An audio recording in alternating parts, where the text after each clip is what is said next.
भैरवपुर गांव में बहादुर अपने पोते भोला के साथ रहा करता था।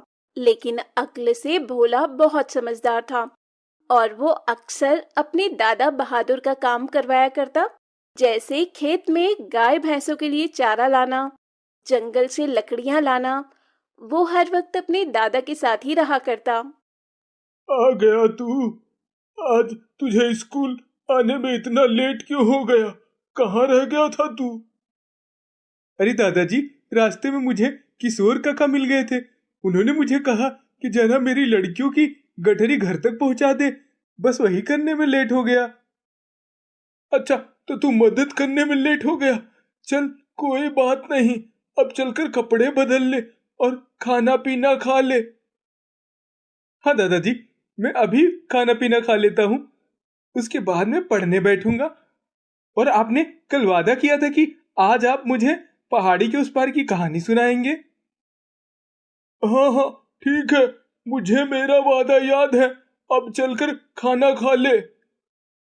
भोला इतना कहकर घर के अंदर जाता है और बैग उतारकर हाथ मुंह धोकर खाना खाने बैठ जाता है। वहीं दूसरी तरफ बहादुर अपने गाय को चारा डालता है और खुद से कहता है, उस पहाड़ की कहानी तो हमेशा हमेशा के लिए लोगों के लिए अमर हो चुकी है। वहां जाना यानी मौत को गले लगाना। यह सच्ची कहानी किसी फिल्म से कम नहीं। जब भोला जिद कर रहा है तो मुझे उसके बारे में उसे बता ही देना चाहिए, ताकि उसके मन में वहां जाने का सपना भी ना आए। और मेरा भोला तो कितना समझदार है।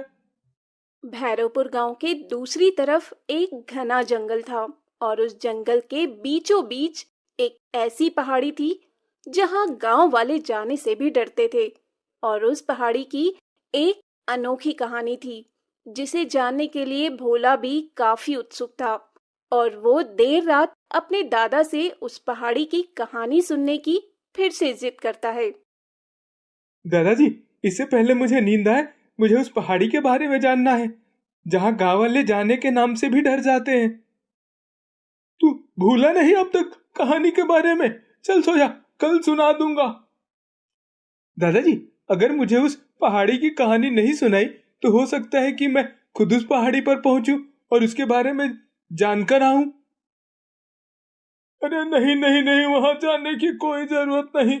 वहां जो गया आज तक कभी लौट कर नहीं आया है। तो फिर बताइए ना, उस पहाड़ी की कहानी क्या है और वहां जाने से लोग क्यों डरते हैं, और जाते भी हैं तो वहां से वापस क्यों नहीं आते? क्या वहां कोई जंगली जानवर रहता है या भूत प्रेत? गांव के दूसरी तरफ जो घना जंगल है, उस जंगल में जंगली जानवर तो रहते हैं, साथ ही उस घने जंगल के बीचों बीच जो पहाड़ी है वहां एक गुफा है। और गुफा में लोगों का ऐसा कहना है कि वहां खजाना ही खजाना है, जिसकी रक्षा एक नागराज करता है। दादाजी, आज के समय में अभी आप नाग नागिन पे विश्वास करते हैं? और खजाना, यह बहुत मजाक किया था। जरूर वहां चोर लुटेरे रहते होंगे जो गांव वालों को वहां आने नहीं देते। बिल्कुल भी नहीं, यह कोई मजाक नहीं, यह सच है। गांव के लोगों ने उस नाग को कई बार जंगल में घूमते भी देखा है। वो नाग बहुत डरावना और बहुत बड़ा है। तो दादाजी, आप यह कह रहे हैं कि उस तरफ जो जंगल के बीचों बीच पहाड़ी है वहां खजाना है और उस खजाने की रक्षा खुद नागराज जी करते हैं, और कोई उस खजाने को हासिल करने के मन से वहां जाए तो उसे नागराज निगल जाते हैं? बिल्कुल ऐसा ही समझ ले। अब चल सो जा, बहुत रात हो चुकी है। इतना कहकर बहादुर चादर तानकर सो जाता है और अब भोला अपने दादा की बताई हुई बात को दिल में बैठा लेता है। उसे पूरी रात नींद नहीं आती और वो उस कहानी के बारे में और भी जानना चाहता था। अब अगले दिन भोला स्कूल जाता है। उसका पढ़ाई लिखाई काम कहीं भी मन नहीं लग रहा था। स्कूल में टीचर बच्चों को पढ़ा रही होती है, लेकिन भोला अपने सर पर हाथ रखकर अपने दादा की बातों को दोहरा रहा होता है। तभी टीचर उसे डांटती है और कहती है, कहाँ ध्यान है भोला तुम्हारा? लगता है पढ़ाई लिखाई में मन नहीं लग रहा। सारी जिंदगी खेतों में काम करके बितानी है। जी टीचर, मैं तो ध्यान दे रहा था, बस वो मुझे किसी काम से गांव के बाहर जाना है, तो मैं उसी के बारे में सोच रहा था। अच्छा, ऐसी बात है तो तुम्हारा यहाँ बैठना व्यर्थ है। तुम अभी के अभी मेरे क्लास से बाहर चले जाओ। हो सके तो स्कूल से घर चले जाओ। टीचर के इतना कहने के बाद भोला अपना बैग उठाता है और क्लास से बाहर निकल जाता है। और स्कूल से बाहर आने के बाद भोला अपने घर की तरफ बढ़ता है। मैं 2 दिन से ठीक से सो नहीं पा रहा। मुझे उस पहाड़ी पर अनसुलझे राज के बारे में और जानना होगा। कुछ देर बाद जब भोला घर पहुंचता है तो उसके दादा बहादुर घर पर नहीं होते। अब भोला अपने बैग में थोड़ा खाने पीने का सामान और कपड़े रखकर गांव के दूसरे छोर वाले पहाड़ी की तरफ अपना सफर तय करने निकल पड़ता है। हालांकि उसने अपने दादा को ये बात इसलिए नहीं बताई क्योंकि उसके दादा कभी भी भोला को उस पहाड़ी पर जाने नहीं देते। अब भोला भी जंगल का सफर तय कर रहा होता है। तभी अचानक उसके पीछे से गुर्राने की आवाज आती है। ये आवाज कैसी? और ये जंगल भी बहुत घना है। दादाजी ने कहा था इस जंगल में जंगली जानवर भी बहुत है। इतना कहकर जैसे ही भोला पीछे मुड़ता है, उसके पीछे एक भालू होता है जो उसकी तरफ बढ़ रहा होता है और गुर्राने की आवाज निकाल रहा होता है। भालू, अब मैं क्या करूं? कहाँ जाऊं? हाँ, मैं पेड़ पर चढ़ जाता हूँ। भालुओं को पेड़ पर चढ़ने नहीं आता। भोला धीरे धीरे अपने कदम पीछे कर रहा था और दूसरी तरफ भालू भोला की तरफ बढ़ते जा रहा था। लेकिन भोला जल्दी से पास के एक पेड़ पर चढ़ जाता है। लेकिन वो भालू पेड़ के नीचे अपने पंजों से पेड़ खरोचने लगता है। अब तो ऊपर कैसे आएगा? चला जाए यहाँ से। बस जैसे तैसे मेरा सफर पूरा हो जाए, वरना मैं तो यहीं मारा जाऊंगा। भोला पेड़ पर बैठा भालू के जाने का इंतजार कर रहा होता है और भालू भी थक कर वहां से चला ही जाता है। कुछ देर बाद वो पेड़ पर बैठा देखता है कि 3 लोग उस रास्ते से पहाड़ी की तरफ जा रहे हैं, जिनमें 2 लड़की और एक लड़का था। हालांकि वो सभी भोला से उम्र में बड़े थे। अब जब वो तीनों लोग भोला के नजदीक आते हैं तो भोला जल्दी से पेड़ से उतरता है। अरे सुनो, तुम सब कौन हो और कहाँ जा रहे हो? अरे तुम कौन हो और इतने घने जंगल में क्या कर रहे हो? मैं जंगल के बीचों बीच जो पहाड़ी है, वहां के खजाने के बारे में जानने आया हूँ। मेरे दादाजी ने कहा था कि इस खजाने की रक्षा खुद एक नागराज करते हैं।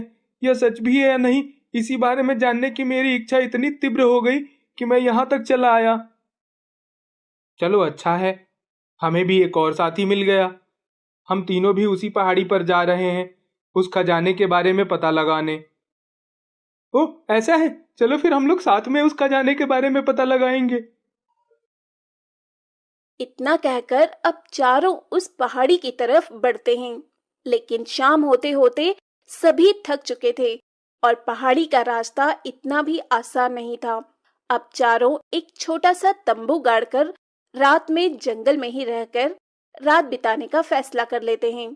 लेकिन रात तो जैसे तैसे चारों की बीत जाती है और अब चारों सुबह पहाड़ी की तरफ आगे बढ़ते हैं तो उनका रास्ता एक बूढ़ा आदमी रोकता है, जिसकी लंबी दाढ़ी कमर झुकी हुई और हाथ में एक लाठी होती है। रुक जाओ बेटा, कहाँ जा रहे हो? आगे तुम्हें पता भी है कितना खतरा है। आप कौन और यहाँ क्या कर रहे हैं आप इतने घने जंगल में? मेरा तो एक जगह ठिकाना नहीं, लेकिन मैं तुम लोगों के भले के लिए कह रहा हूं। उस खजाने के लालच में तुम लोग अपनी जान गंवा लोगे। नहीं नहीं दादाजी, हमें खजाने का लालच नहीं है।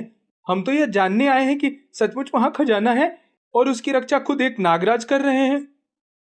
यह सच है, उस पहाड़ी पर खजाना है और उसकी रक्षा खुद नागराज कर रहे हैं। जो भी लालच और लोभ के साथ वहां जाता है वह कभी लौट कर नहीं आता। क्या कहा तूने? अभी तो उस खजाने के बारे में जानने आया है और तेरे अंदर उस खजाने को लेकर कोई लालच भी नहीं। कितना मूर्ख है तू। सच में मूर्ख कहीं का। हम तो यहाँ उस खजाने को पाने की मंशा से आए हैं।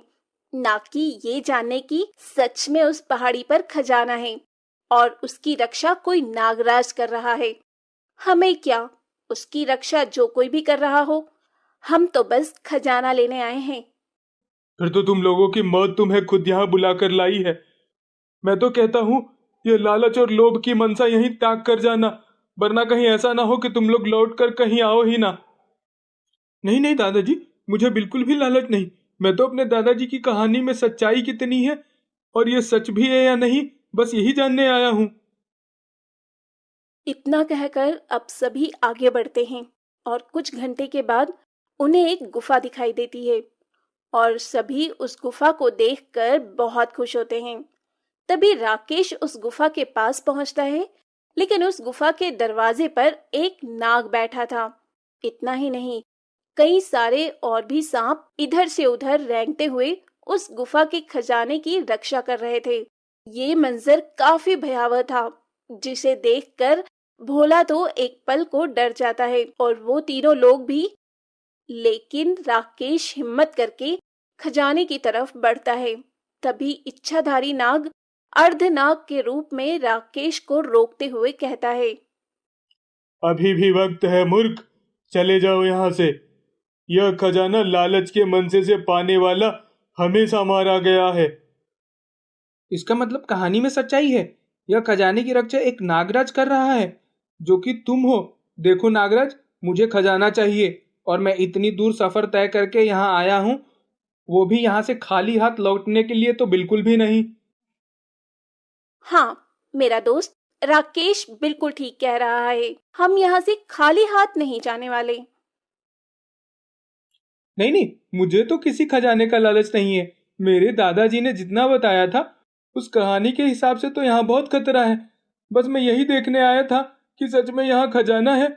यहाँ तो चारों तरफ खजाना ही खजाना है और उसकी रक्षा आप स्वयं कर रहे हैं। अर्धनाग राकेश और पूनम को नाग रूप में आकर उसी वक्त निगल जाता है और उसके साथ जो दूसरी लड़की होती है उसे भी अर्धनाग निगल चुका होता है। लेकिन जब भोला की बारी आती है तो भोला हाथ जोड़ अर्धनाग से कहता है, आप चाहें तो मुझे मार दीजिए, लेकिन मेरे अंदर कोई लालच नहीं है। मुझे पता है बालक, तभी तो मैंने तुम्हें अब तक नहीं खाया। तुम बहुत ईमानदार और नेक दिल हो। और तो तुम एक कहानी सुनकर उस कहानी के बारे में जानने के लिए यहाँ तक आए, वह भी इतनी बहादुरी से। मुझे यह पसंद आया। तुम यहाँ से जितना चाहे खजाना ले जा सकते हो, क्योंकि रास्ते में मिला बूढ़ा और कोई नहीं बल्कि मैं ही था, जब तुम लोगों की परीक्षा लेने आया था। और उस परीक्षा में तुम पास हुए, क्योंकि तुम्हारे मन में वाकई लालच नहीं है। भोला को खुद अर्धनाग सोने से भरा संदूक देता है, जिसे भोला घर लेकर आता है और सारी कहानी अपने दादाजी को बताता है। दादाजी तो एक पल के लिए डर जाते हैं, लेकिन वो भोले की बहादुरी देखकर उसे शाबाशी भी देते हैं और भोले के लाए खजाने को घर के आंगन में गाड़ भी देते हैं, ताकि उस खजाने को लेकर और किसी का लालच ना बढ़ जाए।